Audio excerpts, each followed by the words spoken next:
அஸ்ஸலாமு அலைக்கும் வரஹ்மத்துல்லாஹி வபரகாத்துஹு. அன்பாத அனைத்து உறவுகளுக்கும் இனிய இரவு வணக்கம். மீண்டும் மிக முக்கியமான பல தகவல்களோடு தான் வந்திருக்கேன். வீடியோவை கடைசி வரைக்கும் பாருங்கள். தெரியாத நண்பர்களுக்கும் மறக்காமல் ஷேர் பண்ணுங்கள். வீடியோ பிடிச்சிருந்தால் ஒரு லைக் பண்ணுங்கள், சப்ஸ்கிரைப் பண்ணுங்கள், தொடர்ந்தும் சப்போர்ட் பண்ணுங்கள். இலங்கையர் உட்பட பலரும் போதைப் பொருள் வியாபாரத்தில் கைது.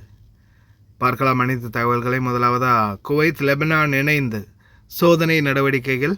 குவைத் நாட்டுக்குள் சட்டவிரோதமாக கொண்டு வர முயற்சி செய்யப்பட்ட 1/2 மில்லியன் போதைப் பொருட்களை கைப்பற்றியிருக்கிறாங்க. அதே மாதிரி தற்போது வேலைகள் ஆரம்பிப்பதை பற்றி பொலிட்டிக்கல் அனலைசிட் டாக்டர் யூசுப் அல் முத்தாயிரி மிக முக்கியமான சில கருத்துக்களை வெளியிட்டிருக்கிறார். அதே மாதிரி பாடசாலைகள் ஆரம்பிப்பதும் மிக சிறந்த தருணமே அப்படின்னும் தெரிவிச்சிருக்கிறார்.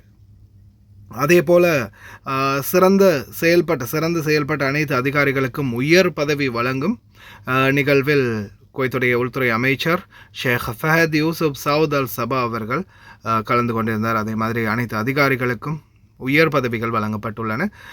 அதே போல் Kuwait, Qatar, Dubai, Bahrain, gulf நாடுகள் அனைத்துக்குள்ளேயுமே போதைப்பொருள் வியாபாரத்தில் மிகவும் பிரபல்யம் பெற்ற, மிகவும் முக்கியமாக தேடப்பட்டு வந்த பல குற்றவாளிகள் தற்போது கைது செய்யப்பட்டிருக்கிறாங்க. இதில் இலங்கையர், இந்தியர்கள் உட்பட பலரும் கைது செய்யப்பட்டது குறிப்பிடத்தக்கது. நெட்வொர்க் தலைவராக தொழிலதிபர் சரத் கனம்கோட்டி சங்கோனி எனப்படும் ஒரு நபர், இவர் தான் தொழிலதிபராம். அதே போல் பார்த்திங்கன்னா மைதம் முகமது ஈரான் நாட்டை சேர்ந்த நபர் கைது செய்யப்பட்டிருக்கிறாரு. அடுத்ததாக பார்த்திங்கன்னா இலங்கையை சேர்ந்த முகமது அக்கீல், இவர் இலங்கை நாட்டை சேர்ந்தவர் அப்படின்றது குறிப்பிடத்தக்கது. இங்கே இருந்துடா வாரிங்க நாட்டு மானத்தை கேவலப்படுத்துறதுக்குன்னு. அடுத்ததாக அல்ஃப்ரைட் சைபு, இந்த நபர் இந்தியா நாட்டை சார்ந்தவர் அப்படின்றதும். அதே போல் முகமது ரியாஸ், இவரும் இந்தியா நாட்டை சார்ந்தவர். அதே போல் பார்த்திங்கன்னா சையத் பிலாவல் பாகிஸ்தான் நாட்டை சார்ந்தவர். அதே மாதிரி காசிம் அலி ஈரான் நாட்டை சார்ந்தவர். அதே போல் கணேஷ் வானியா இந்தியா நாட்டை சார்ந்தவர். அதே மாதிரி மணிசண்டன் ஷேர் கடைகள் இந்தியா நாட்டை சார்ந்தவர். அதே போல் முகமது ஃபர்வீஸ் ஈரான் நாட்டை சேர்ந்தவர். அதே போல் முஸ்தபா மஹமூத் எகிப்து நாட்டை சார்ந்தவரும். அப்சல் ஃபானி இந்தியா நாட்டை சார்ந்தவர். அதே போல் வவாரி குல் பாகிஸ்தான் நாட்டை சார்ந்தவர். அதே மாதிரி முகமது சலீம் இந்தியா நாட்டை சார்ந்தவர். இந்த மாதிரி பலரும் போதைப்பொருள் வியாபாரத்தில் கைது செய்யப்பட்டிருக்கிறாங்க. இதில் ஒரே ஒரு ஆள் பார்த்திங்கன்னா முகமது அக்கீல் எனப்படும் இந்த நபர் இலங்கை நாட்டை சார்ந்தவர் அப்படின்றதும் குறிப்பிடத்தக்கது. இன்னும் பலரும் கைது செய்யப்படலாம் அப்படின்னு இவங்களுடைய நெட்வொர்க்கை பிடிச்சதால் இன்னும் பலரும் கைது செய்யப்படலாம் அப்படின்றதும் குறிப்பிடத்தக்கது. வெளிநாட்டுக்கு வந்தோமா, பொழப்பு நடத்தினோமா, போனோமான்னு இருக்கிறவனுங்களையும் கெடுத்து இவனுங்களும் கடைசியில் கெட்டு குட்டிச்சோராகி சாக போகிறானுங்க.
مجلس الوزراء 100% للدوامات الحكومية والدراسة حضوريا لطلبة الثانوية.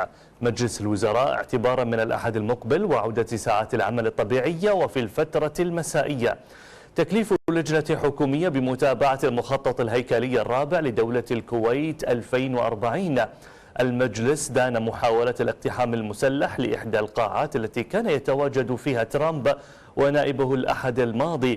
أعرب عن شكره وامتنانه للدول التي دانت استهداف موقعين من المراكز الحدودية بطائرات مسيرة قادمة من العراق. يعني فيما يتعلق بقرارات مجلس الوزراء يوم أمس كانت مهمة جدا بعودة الدوام الكامل ودراسة أيضا حضوريا لطلبة الثانوية.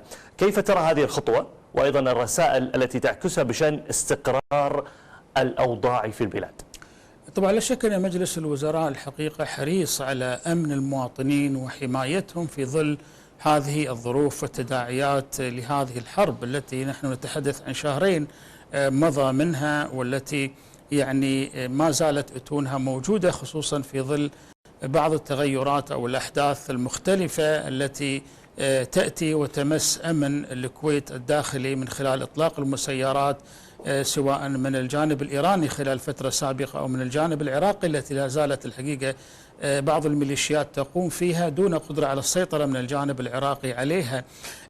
أيضا بعد التأكد الحقيقة من طبيعة الأحداث ومتغيراتها، خصوصا يعني في ظل وجود يعني مسعى دبلوماسي الآن بين الجانب الإيراني والولايات المتحدة الأمريكية، وكذلك بناء على التصريحات التي أدلى بها الرئيس الأمريكي دونالد ترامب بأنه لا يريد الحرب، وبالتالي نفى نفيا قاطعا أن يدخل في عملية الحرب خلال الفترة القادمة، وأنه سيعتمد على عملية الحصار البحري كوسيلة لإرغام إيران على قبول الشروط التفاوضية التي قدمتها الولايات المتحدة، خصوصا ما يتعلق باليورانيوم المخصب والحصول عليه أو نقله إلى دول أخرى.